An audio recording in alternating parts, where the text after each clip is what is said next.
Laba bashona belibangise kumemulo enquthu ngesikhathi imoto abebehamba ngayo ishayisana neloli elabelithwele ushukela khona eMatigulu kanti nomshayeli walo iloli washona khona lapho. Kwakune truck liseduze komgwaqo kodwa ngaphandle komgwaqo. Liseceleni lifile kaSemende. Lifileke kaSemende. Waseqhamuka ke lo mfana uSithabisi. Angimazi ukuthi wahamba ngento engakanani. Uvika labantu bakaSemende bezotapa uSemende. Mayivika bona cabanga ukuthi mhlawumbe sibuka ngabangicabanga. Ngoba wayengena kufasileni kanti hayi imoto ngemuva kaLuwisi.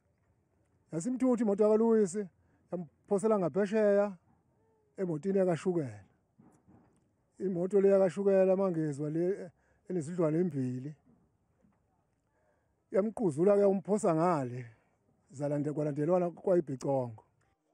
Umndeni usemanzini uthi iningi labantu abashonile bebe usizo kakhulu emndenini.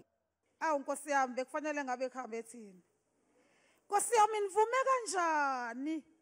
Awu nginibuza nonke ngiqale enhla ngize hey bazalwane kufanele ngabe ngilapha ekuqaleni mina ngabe kuthiwa abahlukene.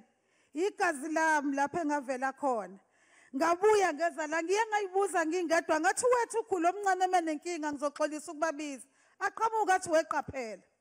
Nakho kukuthi bokhulu bami nobabili nivume kanjani? Uhulumeni wesifundazwe ubehambele lenkonzo ezoduduza umndeni. Uthi uzama ngayo yonke indlela ukulungisa imigwaqo ukuze kugwemeke izingozi. Kodwa ke inkinga enkulu isele kubashayeli. uNkulunkulu yena kuphela uzokwazi ukuthi ashintshe indlela odriver bakithi abenza ngakho.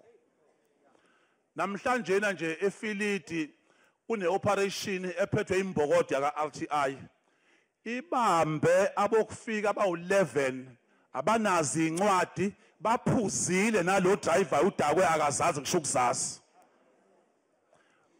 Manje uma sekwenzeka ingozi sekufanele siblame isimo nje ushilo ukufo kaShanda ukuthi lo mgwaqo usanda kwakhiwa uqondile lo mgwaqo.